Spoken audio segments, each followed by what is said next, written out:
In today's video, we're going to be discussing another trade rumor involving Pierre-Luc Dubois and the Montreal Canadiens. What would the Jets want in return? What would the Habs actually counter offer? We'll discuss how things might work out at this year's NHL draft. Plus, we have the Florida Panthers, the first team to qualify for the Stanley Cup final. We have a couple of signings and some prospects. We also have updates as well regarding Joel Quenneville potentially returning to the NHL and an update on the Kyle Dubas investigation. All that coming up next.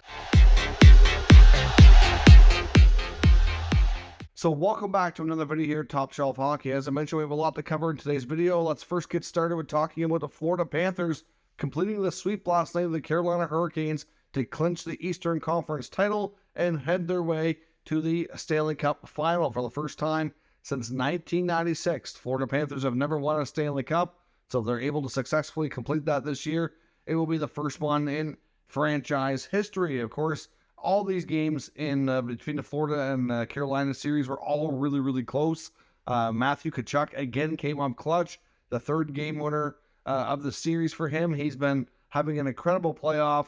It's definitely going to be between Tkachuk and Bobrovsky for the Conn Smythe should they win the NHL's Stanley Cup, of course. Right now I'm not sure that anybody on Vegas' team, maybe Eichel or Marchessault will probably be the main ones that are in contention, assuming Vegas is the team they face, who have a 3-0 series lead over the Dallas Stars and are attempting to complete their series sweep tonight as Game 4 is just getting underway here as I started to record this video. So we'll see how that works out, but certainly an incredible run for the Panthers. They were the 17th ranked team from the regular season, barely squeaked into the playoffs, mainly because of Pittsburgh's demise. If you think about it, that game between Pittsburgh and Chicago near the end of the year, I think it was the third last day of the season, has really had a major impact on the entire NHL landscape. It's crazy when you think about it, but if you break it down and you say, okay, the Blackhawks beat Pittsburgh in Pittsburgh, which was not expected at all. The Blackhawks were one of the worst teams in the league. Actually, I think they were the very dead last team at the time. The Penguins trying to get into the playoffs. The Penguins should be able to win this game and secure their spot. They blew it. They did not do that. So what happens next? Pittsburgh drops in the standings, opening for Florida to clinch the final spot. They get into playoffs and move Chicago from dead last in the NHL to up 2 spots to be 30th overall. So they were the third best chance at the NHL draft lottery. That's the ping pong ball that got drawn in the first overall selection. So winning that game actually got Chicago Connor Bedard and knocked the Penguins out of the playoffs and allowed the Florida Panthers the opportunity to go to the playoffs and have this magical run. That's crazy how that one game set off all that emotion. If that does not happen and Pittsburgh takes care of business like you'd expect, you'd have completely different history here. And this Florida Panther run may not have ever happened because they wouldn't have got in. It's crazy how all that works out. The other thing that's been kind of crazy too about the playoffs, if you take a look at history here, the last 3 teams in the Eastern Conference playoffs that have defeated the Toronto Maple Leafs have all gone on to go to the Stanley Cup final. Of course, this year, Florida did that in round 2. In the previous 2 seasons, Tampa did that in round 1, and Montreal did it the year before in round 1. So it seems like the thing to do is to beat the Leafs, and that seems to be the path. And so it goes to show you, though, in all due respect to the Maple Leafs, that as much as they've had playoff blunders, and they have not had the playoff success that they would have liked to have achieved by now in this young team's history, they really have ran into some really good teams early on that was obviously projecting to have deep runs. I'm not saying that they shouldn't make changes. I'm not justifying their losses, but I just don't know that they're really as bad as some people like to make out. And I think a lot of that's far overblown, and we'll have to see. I think the Leafs will make changes, and we'll see what they do this year. But certainly Florida's win and just how everything has played out has been very, very interesting to say the least. Now, of course, a couple of signings today, some interesting prospects here. The Buffalo Sabres signed one of their prospects from last year's draft. It was a 2022 5th-round selection, a Russian defenseman, Visvolod Komarov. He gets his 3-year entry-level contract, Russian-born defenseman, but he's been playing for the Quebec Ramparts in the Quebec Major Junior Hockey League. Of course, the Ramparts just won the league championship, defeating the Halifax Mooseheads, and are on their way to play in the Memorial Cup tournament, which gets underway tomorrow. So obviously, an interesting defenseman there who's obviously, made some good improvements since being drafted. Ottawa Senators also announced a signing today. They're signing an unrestricted free agent defenseman, a right shot D out of Finland, Nicholas Mattenpalo. Now, if he gets a 1-year ELC because he's an older player, 24 years old, $950,000. Obviously, right now, Canada played Finland today in the World Hockey Championships. He was on the Finnish team, and Sens coach DJ Smith is actually on the Canada bench as an assistant coach. So he's had an up-close personal view to watch him play. So obviously that probably, played a role into having the Sens be interested here, being able to see him up close and personal in this tournament. But he's got good size, right shot D's, a little bit older, a little more mature, a nice depth piece for the Senators. Hard to say for sure if he makes the roster out of training camp or if he spends some time in Belleville. Either way, a low risk, potentially high reward signing for Ottawa, who continues to add some depth here from Europe, which is certainly worth the risk that they're doing here. Now, of course, on to some other news. We found out, and this has actually been mentioned here for a few days. We just haven't talked about it on the channel here yet. But Joel Quenneville, one of the all-time greatest NHL coaches in terms of his record. Unfortunately, Quenneville's suspended from the NHL and unable to coach right now due to his involvement with the Chicago Blackhawks and the whole Kyle Beach saga. He is scheduled, though, apparently, to meet with Gary Bettman at the end of the season. So once the Stanley Cup final is complete, the Stanley Cup has been handed out, he's going to be having a meeting with Bettman, and they will be discussing his future to see if Bettman feels comfortable or not, reinstating him to be able to seek NHL employment. Right now, himself and Stan Bowman, former GM of the Blackhawks, for them to gain employment by any NHL franchise, they do need special permission granted from Gary Bettman and the commissioner to do that. But if he, obviously shows and meets with him over time that they feel like he's learned and is ready to make a comeback, they could change that status so that teams can have free will to hire him. We'll see. I know there was some talk with the Rangers where they've been holding off naming a new head coach, whether or not there was interest there, but Larry Brooks of the New York Post had a new article today suggesting that that's not necessarily the case, but that mainly in Chris Drury's case as the GM of the Rangers, that he just hasn't been impressed enough with anybody he's talked to offer them the job. Not that he's waiting on Quenneville. I honestly do think based on the Rangers job, though, that they might be waiting to see what plays out in Toronto. There is some speculation that if the new GM, whoever that may be, decides to come in and relieve Sheldon Keefe of his duties and bring in a new coach, that the Rangers and Chris Drury would be very interested in Keefe should that actually happen. So they might be waiting to see how things play out in that regard. So we'll have to wait and see how things go on that front. Now, earlier today, I put out a video shortly after we had some breaking news from dailyfaceoff.com and NHL Insider Frank Saravalli regarding Kyle Dubas and the Kyle Dubas investigation that's currently launched and underway by the NHL Players Association. Now, just to give you a quick overview, if you want a more, advanced, detailed analysis of that scenario, check out the other video. I'll link it in the YouTube cards. But essentially, we know that Kyle Dubas, because there's been a lot of talk about this in the media over leading into his dismissal out of Toronto, that he and Austin Matthews shared the same agency to negotiate their contracts. And there was a lot of people said, well, if Dubas is not with the Leafs, then that's going to impact Matthews. Like, they have a lot of ties, including the same agency. There was a lot of talk about how that affected things. Well, at this point, apparently we got more word that essentially other agents and other agencies have found out, obviously, because it's been public knowledge now, that Dubas was being represented by one of the agents at Wasserman Agency, and they had formed complaints and addressed concerns to the NHLPA. So therefore, they've launched an investigation. So just in case you don't know, the reason this is all a big deal is it's considered a conflict of interest. I mean, at least that's what it appears to be. As an NHL Players Association certified agent, because to represent players, you have to be certified by the PA.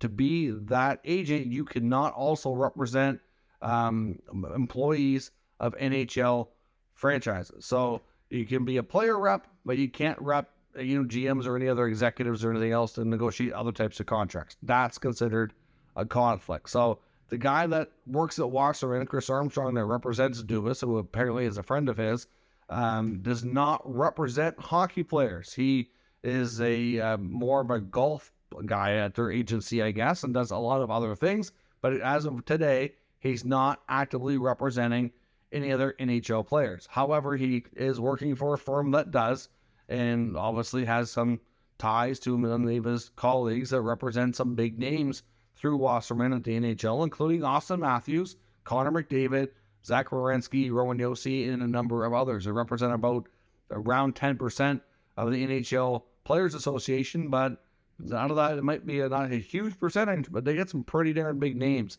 So clearly, there was a lot of cause for concern by other places about the fact that Dubas and Matthews had the same agency, so complaints were put forward, and that's how things come to be. And on the other video, we didn't really know how the complaint came to be. As I mentioned, I wondered and I hoped it wouldn't be a case of the Maple Leafs putting this forward, because clearly the Maple Leafs would have known, because they dealt with his agent on negotiating his contract extension, which never ended up working out. And they should have known, Kyle should have known that, at least according to other people's opinion, that this was not okay, and that it's a case that he shouldn't be represented by them. Now, I've heard of other agencies that specifically represent other types of individuals that are contracted, like coaches and GMs, etc., that have nothing to do with players. Like, it's common for GMs and coaches to have agents, just not the same one that the players have, and obviously be rubbing elbows there. I do understand where it's a conflict. Obviously, Dubas does not see it as a conflict, or he wouldn't have gone down that road. Kyle Dubas himself was actually, for a brief period of time, was a player agent as well. So knowing that he's worked in that business for a period of time, he should have known that this could have been a thing. And obviously that's where the fuss is coming from. At least we now know that. Now, speaking of Kyle Dubas, Chris Johnston, of course, who is very much plugged in as an NHL insider with TSN, and more plugged in with the Leafs than most insiders, says today that he believes, according to his sources, that some feel that it's about around a 97-98% chance that he takes the job in Pittsburgh. As we've talked about in the recent days, it seems as though the Penguins have kind of made it so that it's his job if he wants it.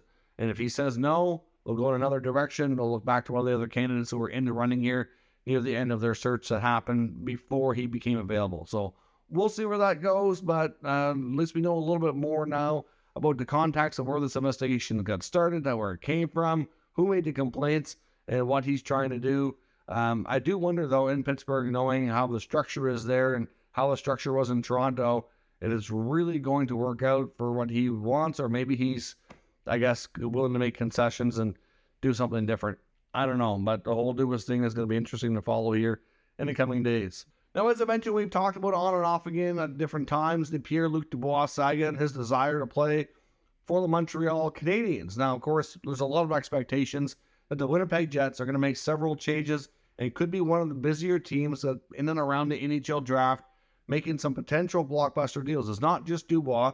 You've got guys like Mark Scheifele, Blake Wheeler, and Connor Hellebuyck, just to name a few, that are, not to say that they're all going to be traded, but it's possible that we could see significant movement within that core group, and that there's going to be significant changes in Winnipeg after an unfortunate end of the season. They've made the playoffs, but they didn't really put up a big fight against Vegas, and they clearly need change. There's no doubt about that. Rick Bowness was not happy. I know Cheveldayoff has got a lot on his plate, and we'll see what happens. But we also know for the last year plus, it started last offseason, that the public information came out between what Dubois himself had to say and his agent, that it's not speculation, it's a real thing, that his long-term desire is to sign and play with the Montreal Canadiens. We know that Dubois had told the Winnipeg Jets that he did not want to sign a long-term contract, and it fueled a lot of speculation that a trade was going to take place.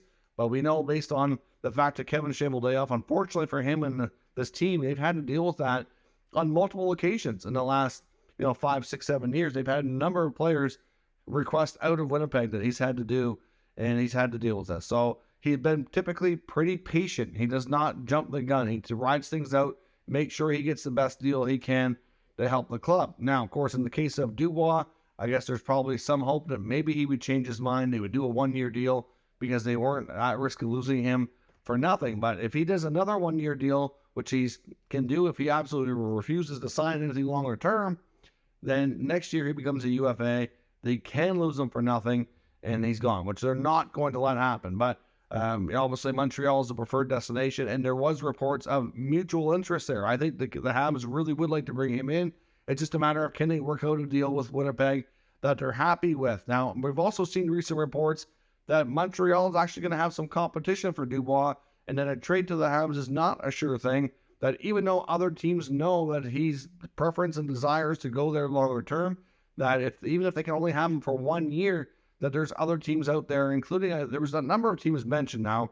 Hard to say which ones are accurate based on the rumors, but I've seen teams like the Rangers mentioned, the Kings, I think even the Islanders, maybe the Hurricanes. Like there's a lot of teams that were speculated that they would consider trading for Dubois, even knowing he won't stay long term. If they can get a good year out of him and win the Stanley Cup, they would consider that a success and not care. But at the end of the day, that's something that could be. But will they offer a good enough package that's not going to involve a contract extension? Whereas in Montreal, that's a more likely scenario. They know if he gets traded there that he's going to stay and sign. Well, reportedly, there was previous discussions based on The Athletic and their writer, Atez Murat. Murat was writing that the expectation was that the Montreal Canadiens were obviously interested in Dubois, but the asking price from Kevin Cheveldayoff back, and this would have been around last year's draft, was Nick Suzuki. So that explains why the deal never happened. Montreal is never going to agree to a deal where they trade Suzuki for Dubois. Yeah, obviously, I understand Winnipeg's desire here. They are going to be hurt down the middle, and they're going to be hurt by losing a top young player in the NHL. So, yes, would they want one in return? When they got Dubois, they traded Patrick Laine. They trade, now to turn around and trade Dubois for anything, for a smaller value is going to feel like a major loss to that franchise. And, maybe it is. But at the end of the day, Montreal, they covet Suzuki. They've signed him long-term. They made him the captain. They're not going to flip him for Dubois when they could be patient, wait a year, and sign Dubois as a UFA. There's just no way that's going to happen. So it explains why nothing came together. Now, Montreal apparently did make a counteroffer, which was not accepted by Winnipeg at the time, but you have to wonder if they could kind of re-engage in those conversations. And maybe it's not exactly what was proposed before, but if they kind of tweak it a bit and kind of make it work. And now this was the proposition from Montreal back was that they take centerman Christian Dvorak, who we could probably fairly say has not really truly fit in Montreal since coming over from Arizona. Of course, they used the draft compensation they got from the Jesperi Kotkaniemi offer sheet from Carolina to acquire him from the Coyotes. Good player, but it just hasn't quite worked out. I think that's fair to say. Also included would be Josh Anderson. We know a lot of teams love Anderson and have inquired. Montreal's been very much reluctant to move him, and understandably so. He's a player that they do like around the room, good with the younger guys, and he obviously has good size and strength, good winger, and they obviously very much like his game. So clearly they're not going to trade him for just anybody, but obviously in this type of deal, it sounds like that's something that they would consider. And there was also going to be a first-round pick in there. Now, to me, that's a lot for a team that doesn't have a lot of leverage. In my opinion, Montreal would hold all the leverage here, saying, we know Dubois wants to come here. Why would we offer you any more than we have to? But a return package of Dvorak, Anderson, and a first, especially this year where they have the Florida Panthers first-round pick, which I bet you in Montreal thought for the longest time that this pick was going to be, anywhere from a lottery pick to being, maybe around 15, 17, 18 range. Now it's going to be 31 or 32 because they're going to either be the Stanley Cup winner or the Stanley Cup finalist. So it's going to be a really late first-round pick. So you combine that late first-rounder with a couple of roster players to even out some of the money, and it works. Now, will Winnipeg accept that? It's hard to say. I mean, clearly they're going to get themselves, a decent prospect with that late first-round pick. It's a deep draft. How much of a prospect they're going to get, hard to say. It really boils down to how everything goes. Is there somebody in that range that they really like? Montreal also has a lot of interesting prospects on their organizational depth chart that could become available. You just never know. Like, they have some very interesting players. Especially, I would think that the Jets are going to want, they might be happy and content with Anderson and Dvorak, maybe, but they're going to probably want a real good young prospect D going back. Now, I don't see them trading a guy like Hudson. Obviously, he's tearing things up in college hockey. Would they trade, either Jordan Harris or one of their other younger defensemen? Maybe. I don't know. It's difficult to say, but that to me would be some sort of a package that seems like it might be interesting to Winnipeg to make that kind of move. But if other teams come along and offer a competitive package, knowing they might only get him for a year, then it's not a guarantee that Dubois gets traded at this year's draft to Montreal. Even though those are the discussions that were happening before, a lot of people think they're going to be revisited. as Winnipeg has to make a decision. As much as we've seen Cheveldayoff be patient in the past with players in this predicament, he's never let it go beyond the beginning of their final season that they'd have any leverage where they could sign a one-year deal and then walk. So we'll see where this goes. Let me know if you're the Winnipeg Jets. Do you like a compensation package of Dufour, Anderson in a late first? Is that something that you think the Jets and Cheveldayoff would accept? If you're Montreal, do you like that deal? Let me know your thoughts on that as well down in the comments. Let me know your thoughts on all the other news and notes today discussed in the video. If you're new to the channel, make sure you subscribe and stick around. We'll keep you up to date with the latest news, rumors, analysis of all 32 NHL teams. Thank you for watching, and I'll catch you next time.